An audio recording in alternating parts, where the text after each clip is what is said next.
My name is Jessie Newburn. I am a writer. I can call myself a cultural anthropologist. People call me that all the time anyway. Definitely a Gen Xer, and as a Gen Xer, I am, of course, oops, sorry, didn't mean to do that. A zillion other things. Okay, so I'm going to be talking about generations based on, thank you. I'm just wondering if it would help you to bouncing on your lap. Thank you so much. I'm going to be talking about generations from a perspective that you probably have not heard about. I don't have time to explain the philosophy so much, so I want to focus on the kids. But I'm going to just put out a couple of things that are so, and I'm going to launch from there. You may not agree with everything that I'm launching from, and that's okay. There's a lot of people who talk about a lot of different things about generations, but I'm going to launch from a perspective based on a model of understanding how generations are formed. So one of the first things to know is generations are always about 21 years in length.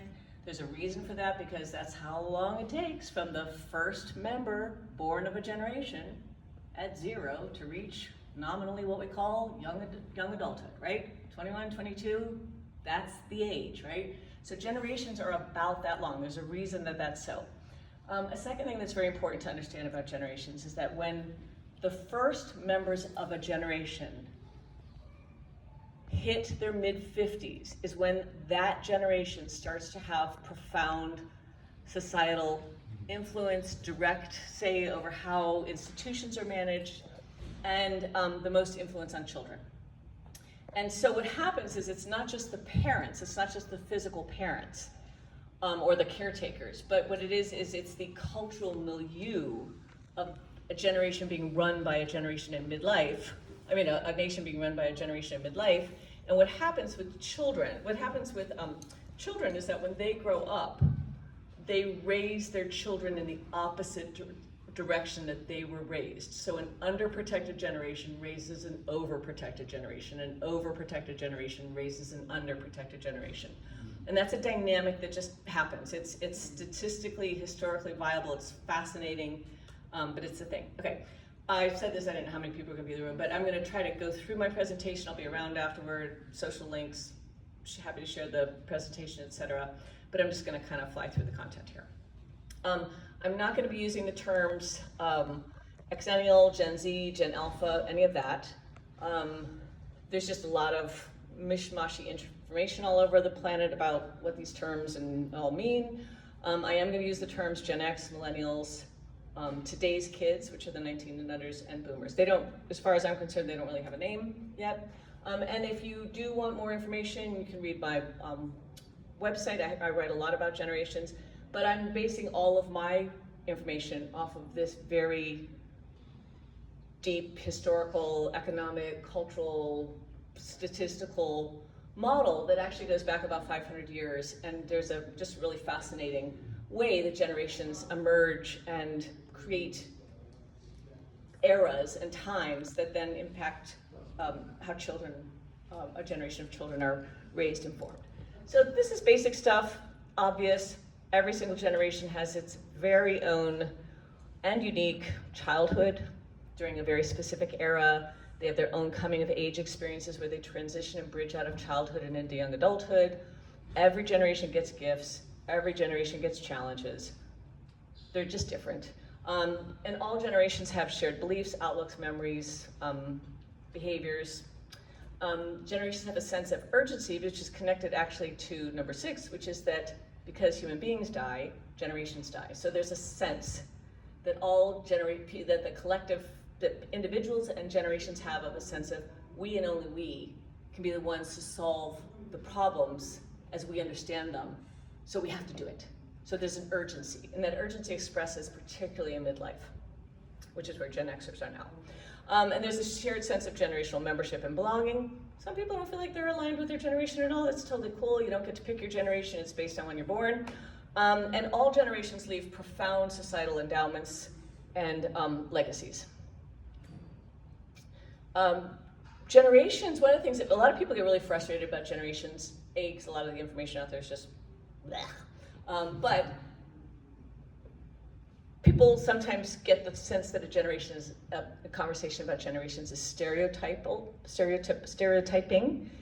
The correct word to use is archetypal. So it's not a stereotype. It's not you have to be, you are, you must be. It's an aggregate, it's a core personality, it's a collective phenomena. And they're not a prescription, they're not a box, you don't have to be, you can be the opposite of what your generation is, but you're aware that you're the opposite of it. But anyway, what these personalities kind of provide is a picture, a sense, and an understanding, some insights.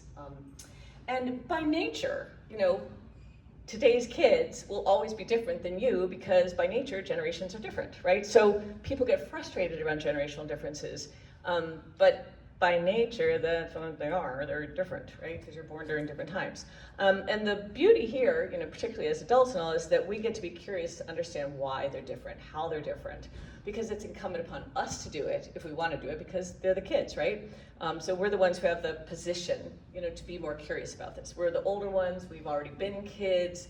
We have more time in life under us. We probably have already been children. We maybe already have been young adults. We might even be midlife. Some of us might even be in elderhood. So you have a different capacity to look at and understand generations. And I think personally, I've been studying this field for over 25 years. It's just one of the most insightful, phenomenal things about culture and history that anyway, so I'd love to share this with people. But the generation that we're talking about now, the 19 and unders, they are a generation that is very sensitive, emotionally sensitive, helpful, polite, rather homogenous, which you may not say based on the color of their skin and their ethnic backgrounds, but they are very culturally homogenous.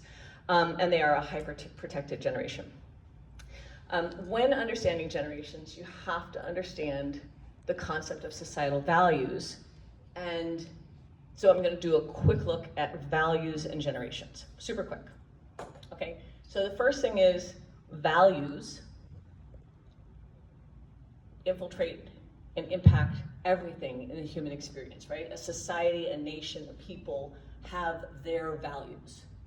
And it's their societal responsibility to pass those on to children, right? So values show up in all the things here. These are all institutions, right? The family is an institution, religion is an institution, business and the economy is an institution, the health industry is an institution, right? So whatever the values are of the generation, there's different impacts, but they express, and what they do is collectively what they make up is society, right? All these things add up to society.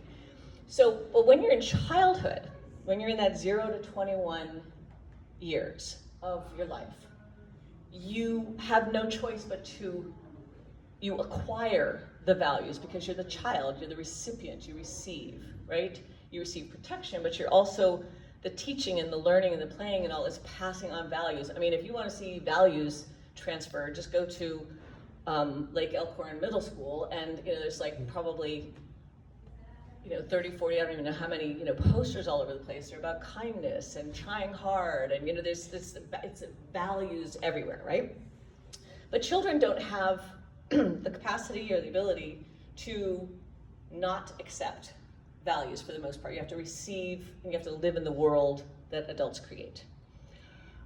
When you become a young adult, when you move into that 22 to 43 year age range, your job actually is to leave the nest, to leave your parents' world in some way, shape, form, or whatever, and to go out into the world and test those values that you received as a child. My parents told me X. I go out into the world, is X still true? No, there's some gray area. The church told me blah, blah, blah. Do I still believe this? Whatever. You go and you explore and you test values. The generation that is in young adulthood, this 22 to 43 years of age range, also provides the vitality to the nation. If you know anything about military service, you cannot join the military after a certain age. You can age in the military, you can continue in the military, but you can't join after a certain point, right? You have to join when you have vitality. Also, the youth of a nation, the generation that's in young adulthood impacts the nation's mood because young adults are looking from this place of launching to the future. And so depending on the future, like when Gen Xers were the young adults, it was apocalyptic, right? Everything was apocalyptic. I mean, there wasn't a movie, every science fiction movie was like dark and dirty and like everyone was wearing like beat up clothes, because it was apocalyptic.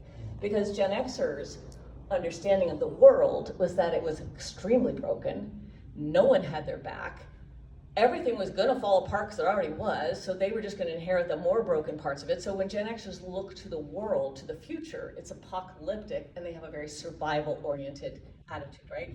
So now, for the last, I don't know how many, almost 20 years, millennials have been the generation in young adulthood. They're a team-oriented, hopeful, whatever thing, and even though there's difficulties in the world, the youth have a feeling of let's come together to do, they have a collective sense of us and we and going forward. There's other issues, etc., but I'm just talking big picture stuff.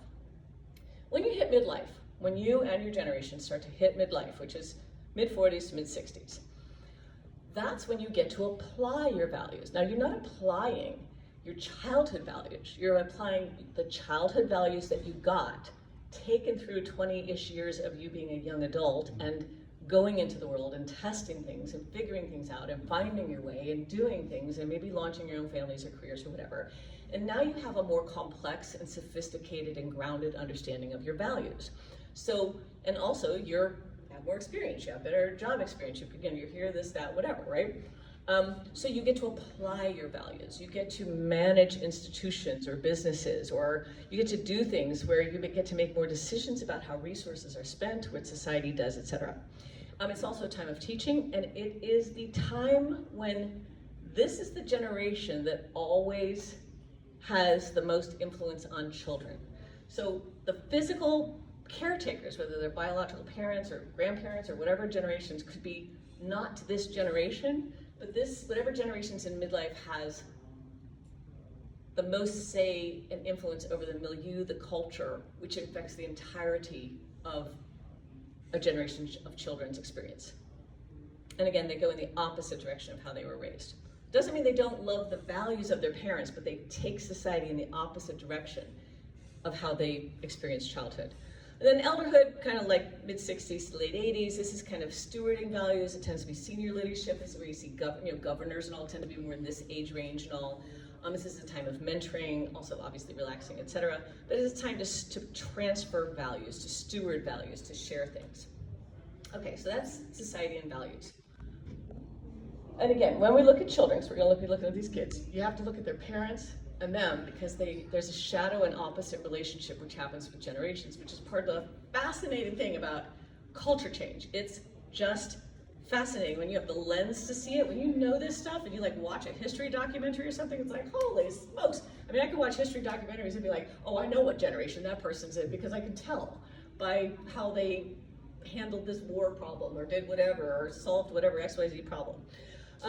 So when we're looking at these kids today, we are basically looking at every single slot in the public school system right now is occupied by these children, because they're born starting around 2005. And again, I know that 99% of the other stuff you're going to read anywhere on any article is not going to say this. I'm telling you that there's a different perspective. There's another way of looking at generations that provides a very different insight about how they're formed and where they're likely to go. They're about 66 million. They got a couple few more years in them. They'll probably go to about 2027. Around 2032 is when a new generation will start to hit kindergarten. They're very likely to be a boomer-like generation. It has a very similar life path. They're just starting to enter college now, with the oldest of them 19. And they'll be starting to enter the workforce in numbers more significant, in a handful of years, right? This generation, when I came into the school today and I saw this poster from there's reasons this movie, this is from Inside Out, was created now. Because it's created to help children understand the interior of their emotional, complex world. If they had made this for Gen X students, I know AJ's a Gen Xer, I'm a Gen Xer, this gentleman, the prince, yes, we may have a couple others here. This, Gen Xers would have been like, no Gen Xer would have sat through someone telling us how to manage our emotions or whatever. And also it wouldn't have been done, because it wasn't the thing. We had Sesame Street that told us about the horrors of life and difficult things, and then, you can get through things, but this is a different generation, right? So when we look at this generation, the first half of them mostly have Gen X parents. They have younger Gen X parents. Many Gen Xers are the most immigrant generation because Gen Xers are a risk-taking generation. So it's okay to pick up and go to another country, right? Gen Xers and risk and entrepreneurialism and doing the dirty stuff to make things better, to take on the nasty work so that things can be better. That's the Gen X MO. Survival of themselves, children, family, etc. But they're strong first generation immigrants.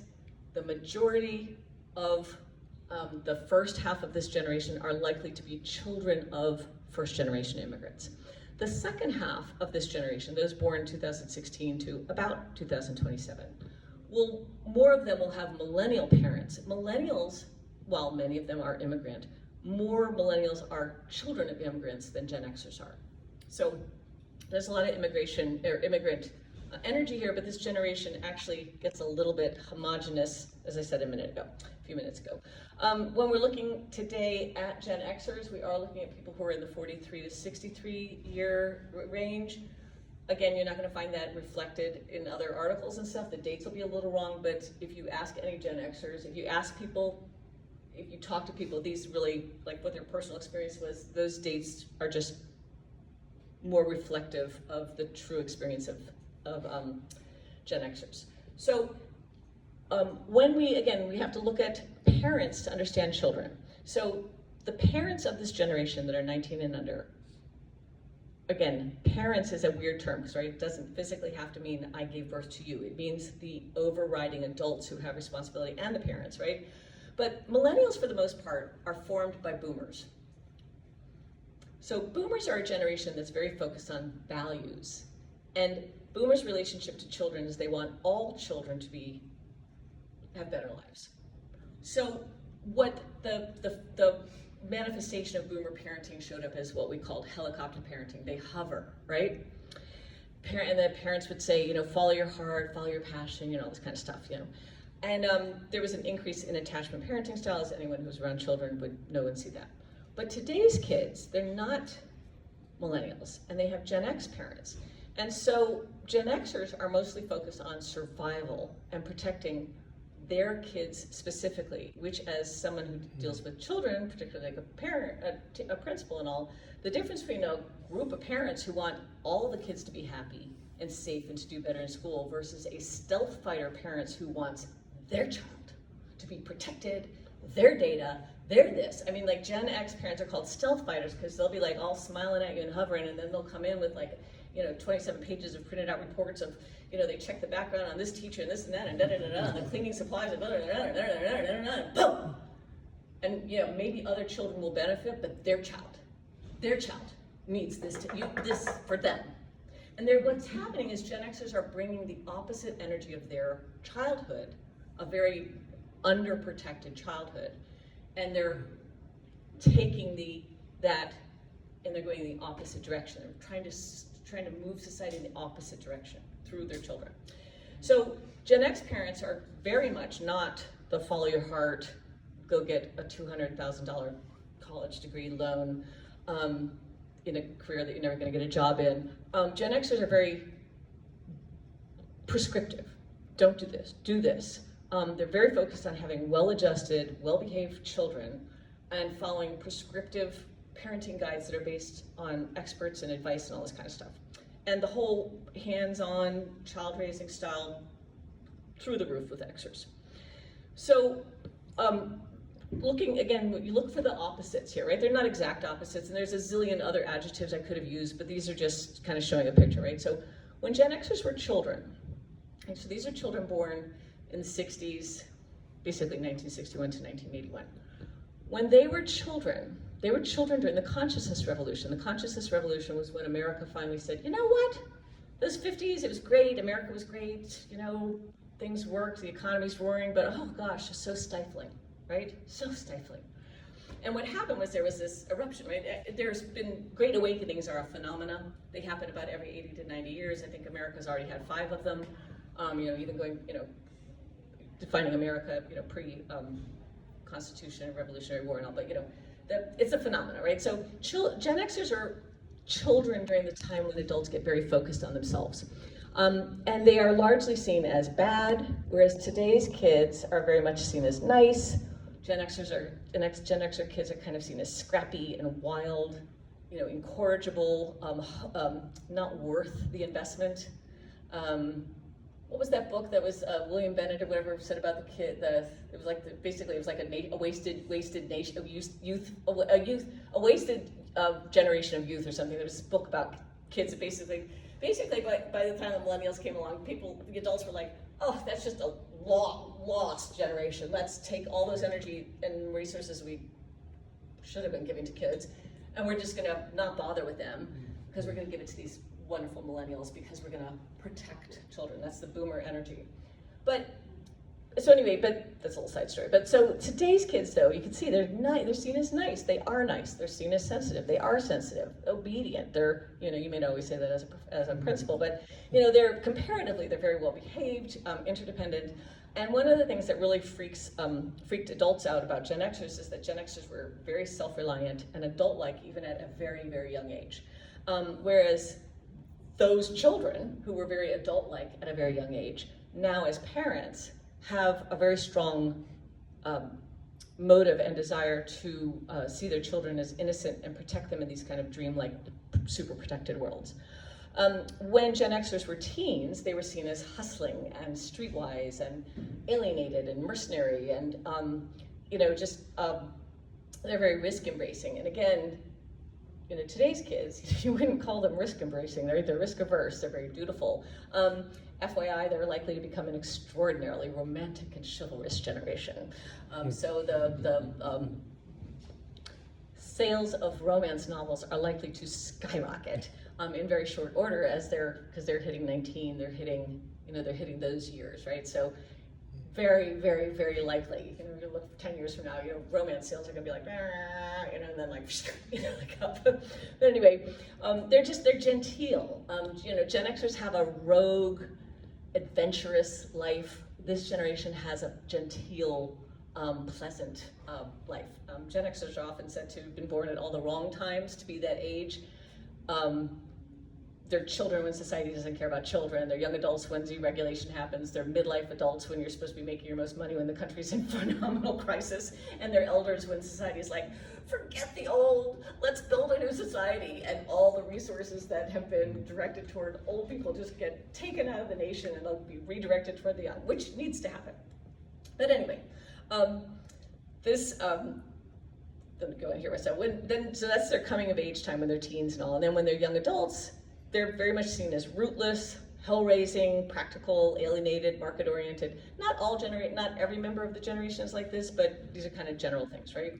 Whereas today's young kids, and remember, they're only 19 now, so they're not young adults, but they're extremely likely to be very focused on refining and making things better. Conforming, they're likely to be very conforming, because there's no need for them to be rebels, because the times will be different. They're a very cooperative generation, methodical, and tinkering are words that are likely to describe them.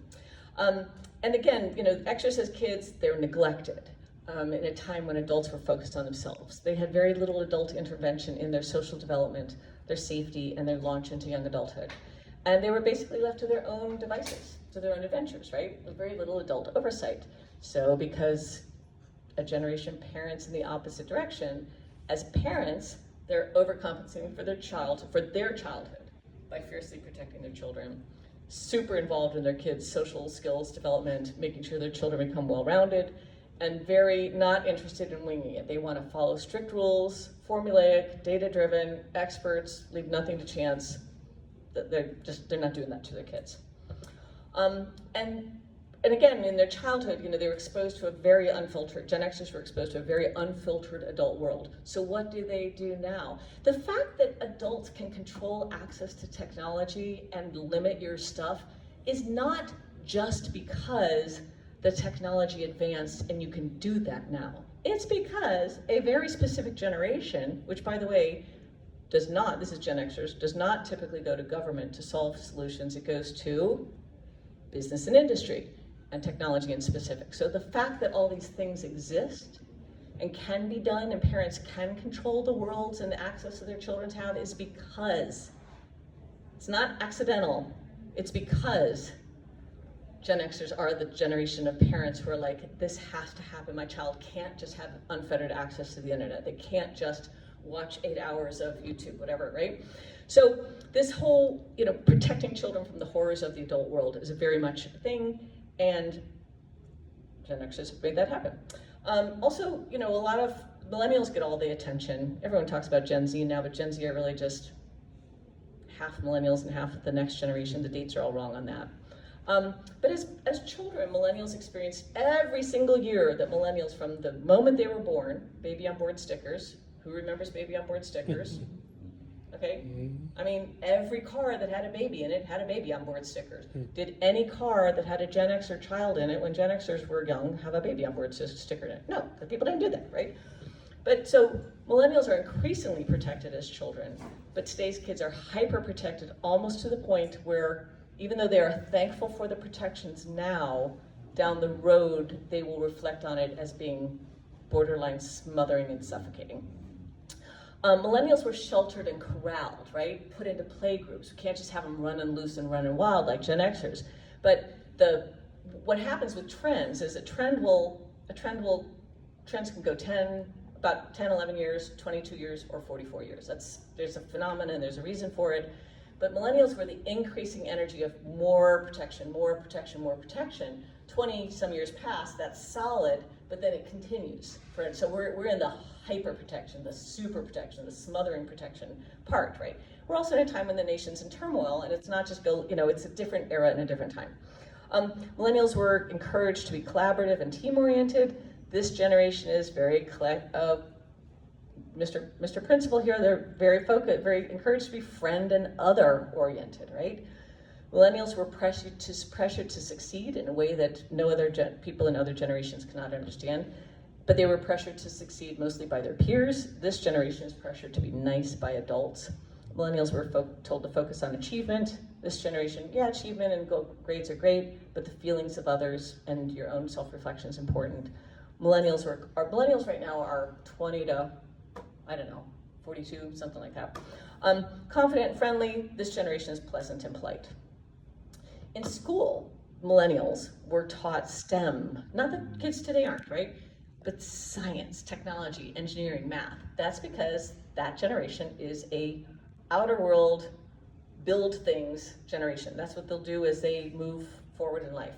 Teamwork, planning, goal setting, achievement, that was millennial.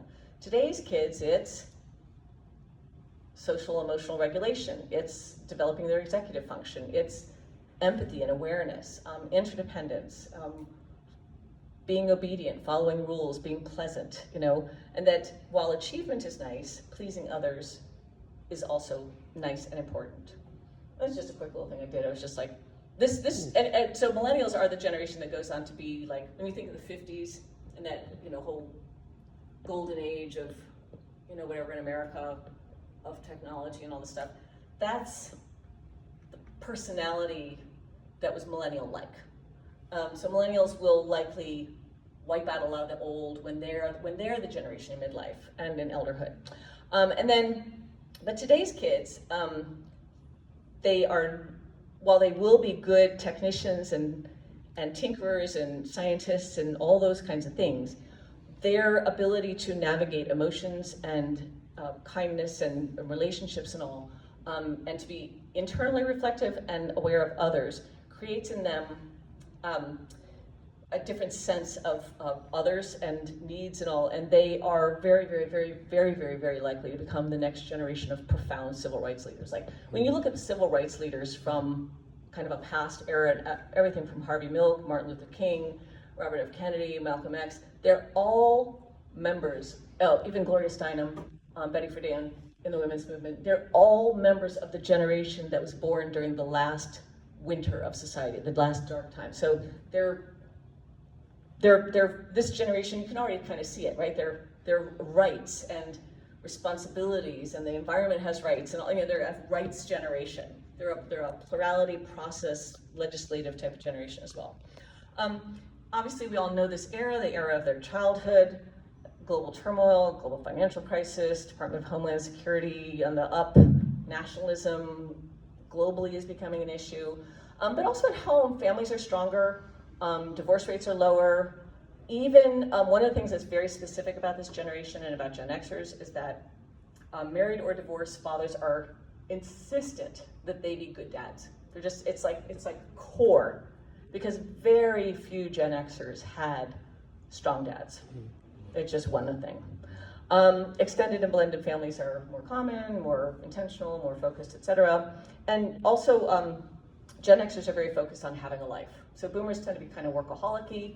Gen Xers tend to be very focused on their life, even if they have to take a crappy job, but they can pick their kids up. I mean, they do different things to prioritize their kids differently. And then just in terms of, I was trying to follow the love thing, but anyway, it got complex. So but this is the opening there. I was just to learn about that, but the open your hearts thing. One of the main things about generations is you need to give them what they need now.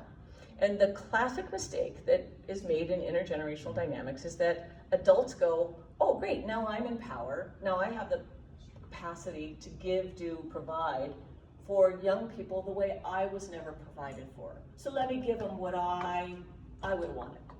But really you have to give them what they need. And so that's one of the reasons why sometimes things don't work well, or sometimes educational programs are off, or programs are off, or whatever, because you have a group of people who are trying to correct their childhood. But without knowing how generations are formed, without understanding this model, you've got a bunch of midlife adults who are like, we need to fix this, this, and this. And that's not necessarily wrong that they want to do X, Y, and Z.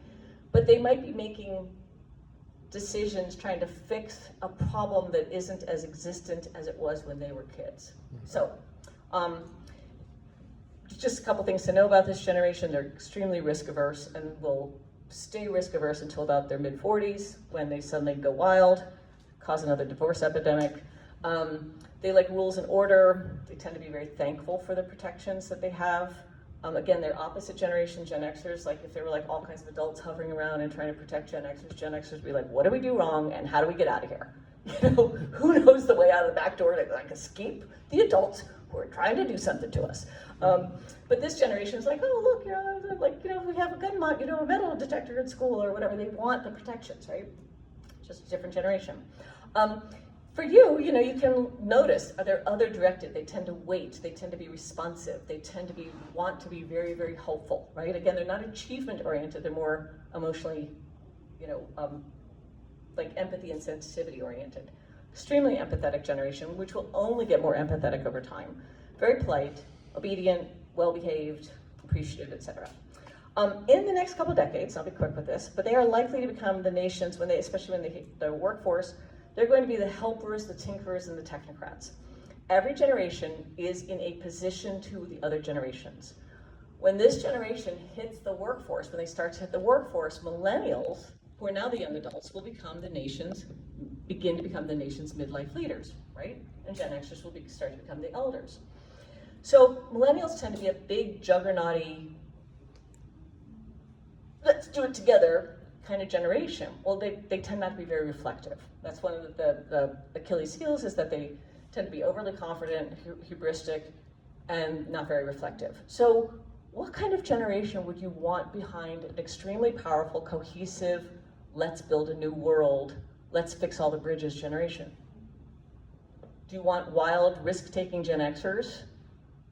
Do you want values-oriented boomers who want to crash and burn everything because they're just mad at their parents for whatever, and society for not being what, what you want behind a juggernaut generation is a sensitive, nuanced, tinkering, detailed, sensitive, aware generation that's aware of nuances and details, because the millennial generation cohesively will likely not be.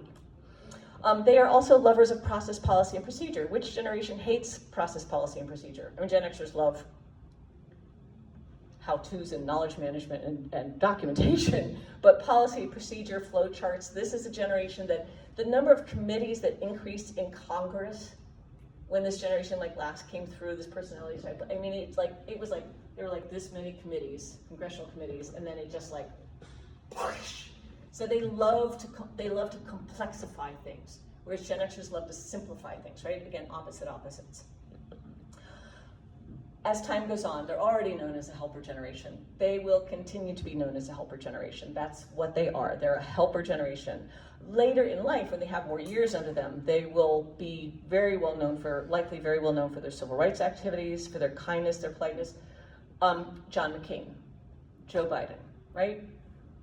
You know, there's a different tone to that generation. There's just a different, they're not as, anyway, so yeah, organization charts, reports, and committees, that's where they're headed. If you work with them, or, you know, especially guiding them in their careers and all, this generation is very likely to be drawn to the professions. Now, doesn't that make sense too? Because their opposite generation, the Xers, are drawn toward risk, business, markets, gambling, right? The things where you can go from being a nobody to being Jeff Bezos, right? Amazon, Google, eBay, PayPal, Slack, Zoom, Airbnb. Those are all Gen Xer businesses. When you think about the quality of your life and the ease with which you are able to live in this world, understand that a survival-oriented generation focused on the physical needs of themselves and their tribe and their people is the generation taking care of that, right?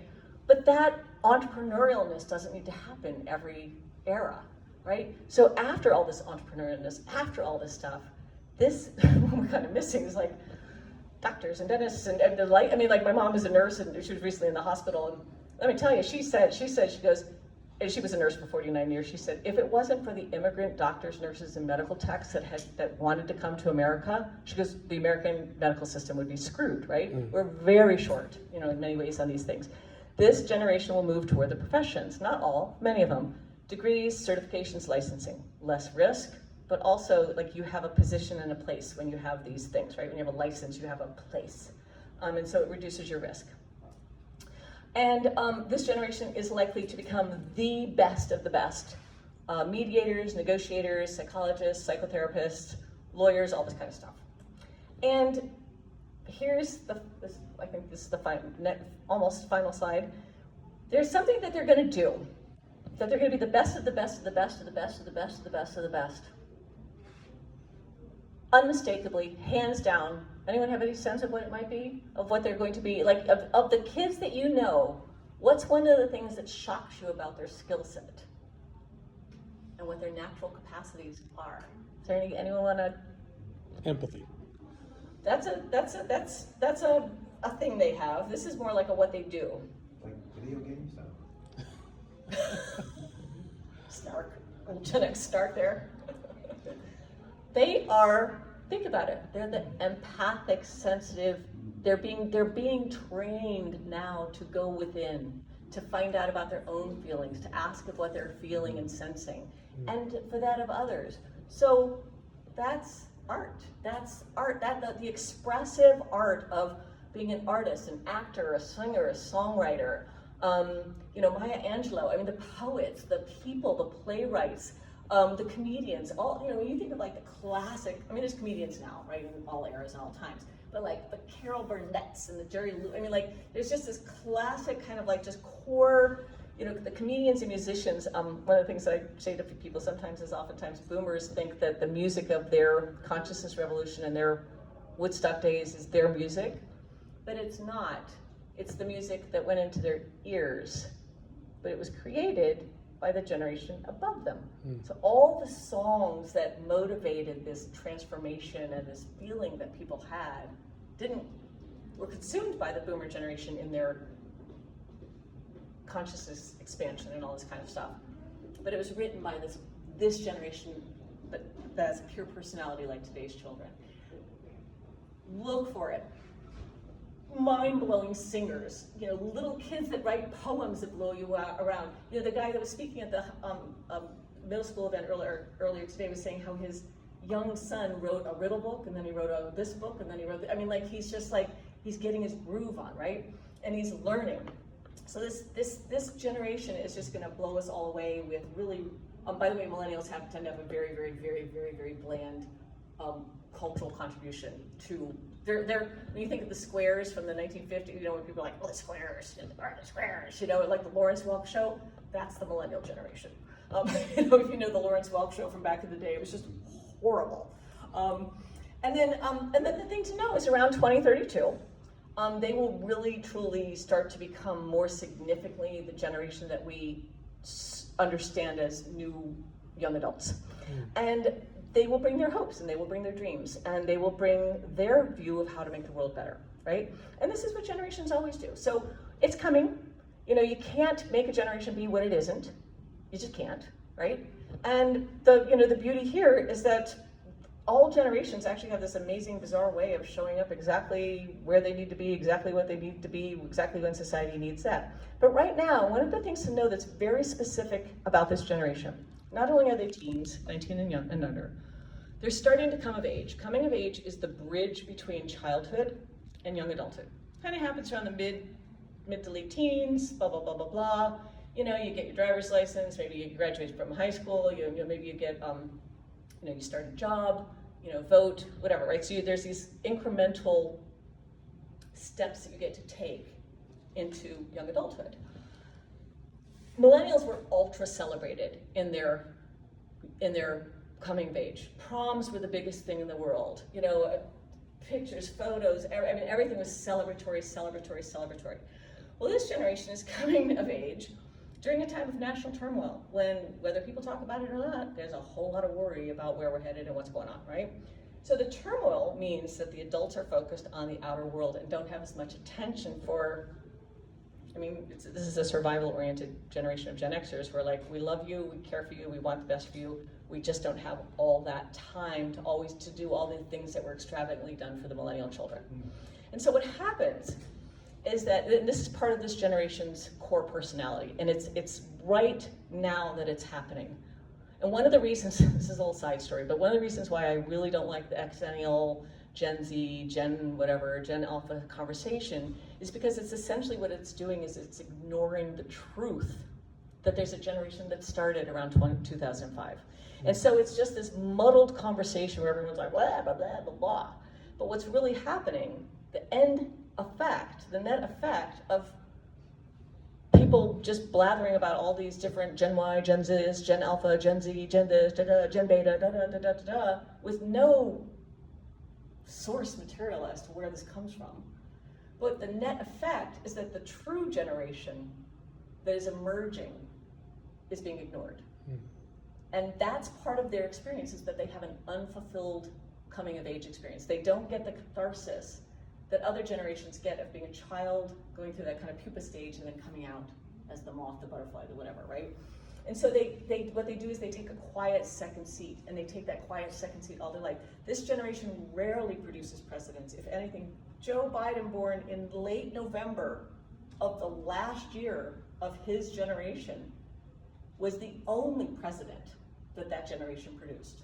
The generation does not produce big leaders. They produce they produce all kinds of other wonderful people, but they don't produce these big, great leaders. They tend to be kind of an ignoble and ignored generation that takes care of lots of softer things in society, not bigger things. So one of the ways you can help them is just to notice them and to acknowledge them, especially in this kind of teen year. Doesn't have to be huge, they're not, but I think one of the things that will really help them also is opportunities for them to be of help in increasing responsible ways, because that touches on their core nature, which is to be helpers. And it also acknowledges that they're growing in responsibility, et cetera. So that's it. I know that was a lot of information. That's me, Jessie Newburn, writer is my website, blah, blah, blah, blah, blah. If you're curious, happy to share this, information or point you to other resources to learn more about it. So thank you for your time. And Thank you.